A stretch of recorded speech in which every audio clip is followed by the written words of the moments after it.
সুপ্রিয় শিক্ষার্থী বন্ধুরা, আসসালামু আলাইকুম রহমতুল্লাহি ওয়া বারাকাতুহু। Welcome back to my YouTube channel আমাদের পাঠশালা। তো বন্ধুরা, আজকে আমি তোমাদের সামনে একটি গুরুত্বপূর্ণ টপিক নিয়ে হাজির হলাম। আজকের টপিকটি হলো টেন্স। তোমাদের যাদের টেন্স সারাদিন পড়লেও মনে থাকে না এবং কিভাবে দ্রুত মুখস্থ করা যায় সেই সম্পর্কে আজকে আমি বিস্তারিত আলোচনা করব। তবে টেন্স কাকে বলে, টেন্স এই সম্পর্কে অতগুলো ডিটেলস আমি আলোচনা করব না। জাস্ট স্ট্রাকচার কিভাবে খুব দ্রুত মুখস্থ করা যায় সেই সম্পর্কিত বিস্তারিত আমি আলোচনা করব, যাতে যে ট্রিকটা তোমরা ফলো করলে খুব দ্রুত তোমাদের এটা মনে থাকবে এবং যে কোনো সময় যে কোনো মুহূর্তে যদি তোমাদের টেন্স ধরা হয় তোমরা সেই সময়টাই খুব ইমিডিয়েটলি ওই টেন্সের স্ট্রাকচারটা সুন্দরভাবে বলতে পারবা। তো বন্ধুরা, দেরি না করে চলো ভিডিওটি শুরু করা যাক। তো বন্ধুরা, প্রথমে আমরা দেখতে পাচ্ছি এখানে আছে টেন্স। টেন্স মানে কাল। আমরা জানি টেন্স মানে কাল। টেন্স হলো তিন প্রকার, একটা হলো প্রেজেন্ট, পাস্ট এবং আরেকটা হলো ফিউচার। প্রেজেন্ট মানে বর্তমান, পাস্ট মানে অতীত এবং ফিউচার মানে হলো ভবিষ্যৎ। তবে পাস্ট এর ক্ষেত্রে এখানে আমি ল লিখেছি এবং ফিউচারের ক্ষেত্রে লিখেছি ব। তো বন্ধুরা, ল এবং ব কেন হয় সেই সম্পর্কে তোমাদের যদি একটু বিস্তারিত বলি, সেক্ষেত্রে আমি বলবো যে পাস্ট যখন আমরা কোনো পাস্ট টেন্সের মানে করব সেক্ষেত্রে আমরা অবশ্যই মানেটা শেষে ল পাবো, এবং ফিউচারে যখন আমরা মানে করব সেক্ষেত্রে আমরা এখানে লাস্টে অবশ্যই ব পাবো। তো বন্ধুরা, এখানে দেখো যে সুস্পষ্ট ভাবে বোঝার জন্য প্রত্যেক প্রকার টেন্সকে আবার চার ভাগে ভাগ করা হয়েছে। এখন যদি তোমাদেরকে প্রশ্ন করে যে টেন্স কয় প্রকার, অবশ্যই তোমরা বলবা তিন প্রকার। একটা হলো প্রেজেন্ট টেন্স, একটা হলো পাস্ট টেন্স, আর একটা হলো ফিউচার টেন্স। তো এখানে এই প্রেজেন্ট টেন্সকে আরো সুস্পষ্ট ভাবে অর্থাৎ ক্লিয়ার ভাবে বোঝানোর জন্য আবার এই প্রেজেন্ট টেন্সকে চার ভাগে ভাগ করা হয়েছে, এবং পাস্ট টেন্সকে আবারও চার ভাগে ভাগ করা হয়েছে, ফিউচার টেন্সকে আবারও চার ভাগে ভাগ করা হয়েছে। এখন যদি বলা হয় যে প্রেজেন্ট টেন্স কয় প্রকার, অবশ্যই আমরা বলবো চার প্রকার। সেটা কিভাবে? এক নম্বর হলো present indefinite, present continuous, present perfect এবং প্রেজেন্ট পারফেক্ট কন্টিনিউয়াস। তো যদি এই ক্ষেত্রে পাস্টের কথা বলা হয় তাহলে অবশ্যই আমরা পাস্টে বলবো যে past indefinite, past continuous, past perfect এবং পাস্ট পারফেক্ট কন্টিনিউয়াস। সেভাবে ফিউচার টেন্সকে যদি বলা হয় ফিউচার টেন্স কয় প্রকার, আবারও আমরা বলবো চার প্রকার। Future indefinite, future continuous, future perfect এবং ফিউচার পারফেক্ট কন্টিনিউয়াস। তো বন্ধুরা, টেন্সের স্ট্রাকচার কিভাবে খুব দ্রুত মনে রাখা যে কৌশলটা ফলো করার জন্য জাস্ট তিনটে লাইন তোমাদের মুখস্থ করতে হবে। সেই তিনটি লাইন এখানে দেওয়া আছে।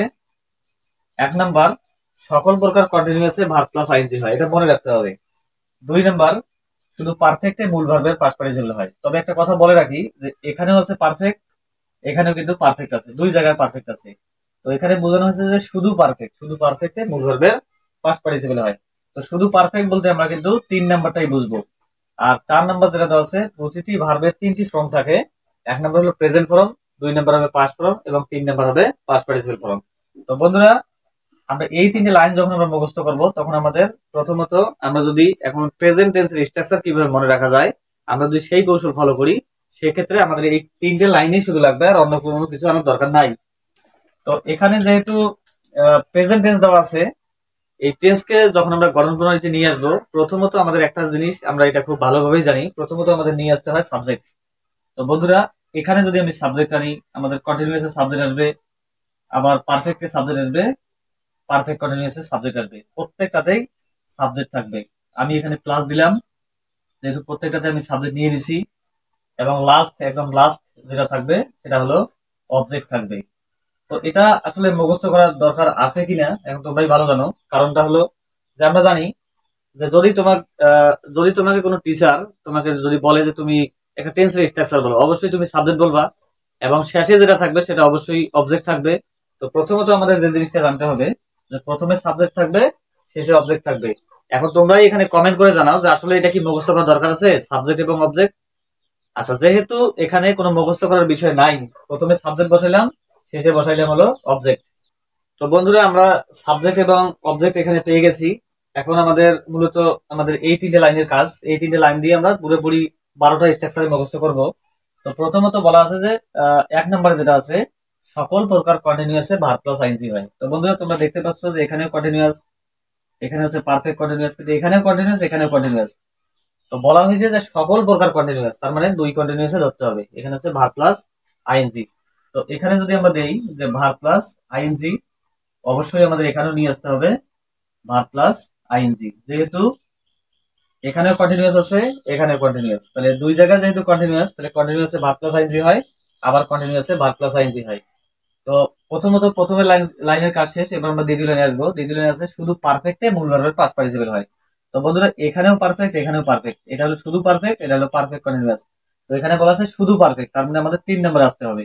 তো 3 নম্বরে আছে যে মূল ভার্বের পাস্ট পার্টিসিপল হয়, তাহলে সেই ক্ষেত্রে আমরা এখানে বসাবো মূল ভার্বের পাস্ট পার্টিসিপল, এটা আমরা বসাবো।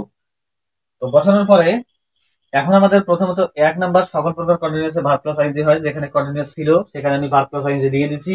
যেখানে শুধু পারফেক্টে মূল ভার্বের পাস্ট পার্টিসিপল হয়, আমি পারফেক্টে মূল ভার্বের পাস্ট পার্টিসিপল দিয়ে দিছি।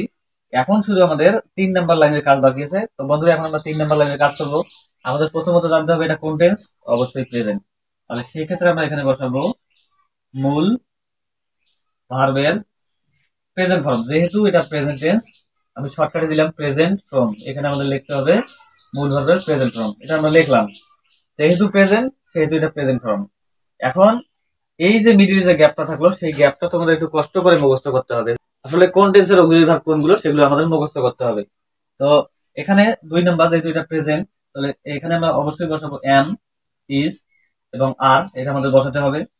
পারফেক্টে এখানে আমাদের বসবে হ্যাভ অথবা হ্যাজ, এখানে পারফেক্ট কন্টিনিউয়াস, তাহলে সেক্ষেত্রে আমরা বসাবো হ্যাভ অথবা হ্যাজ। এটা বসার পরে শুধু জাস্ট এখানে আমাদের একটা জিনিস বসাতে হবে বিন। তো বন্ধুরা এই হলো তোমাদের present indefinite continuous perfect perfect continuous 4টা টেন্সের স্ট্রাকচার।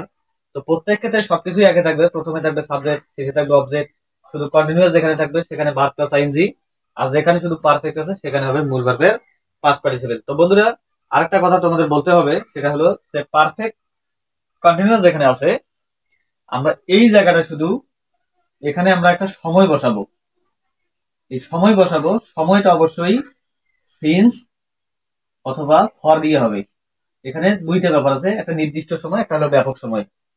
তো তোমাদের এখানে যেহেতু সময়ের ব্যাপার আছে, তো আমরা যদি এই সময়ের ব্যাপারটা একটু ফলো করি, বন্ধুরা এখানে দেখো কন্টিনিউয়াস, এখানে কন্টিনিউয়াস, যেহেতু দুই জায়গায় সাবজেক্ট আছে, এখানে আছে অ্যামিজার, এখানে আছে হ্যাভ বিন অথবা has been, verb plus ING, object. শুধু অক্সিলারি ভার্ব বাদে এটা কিন্তু সেম কন্ডিশন। সুতরাং এই কন্টিনিউয়াসকে আরো সুন্দরভাবে বোঝানোর জন্য এখানে সময় উল্লেখ করতে হবে, সময়টা অবশ্যই সিন্স এবং ফর দিয়ে হতে হবে। তো বন্ধুরা এখানে আমাদের প্রেজেন্টের ব্যবহার শেষ। এই স্ট্রাকচার 4টা এখানে তোমরা এভাবেই জিনিসটাকে কভার করার চেষ্টা করবে।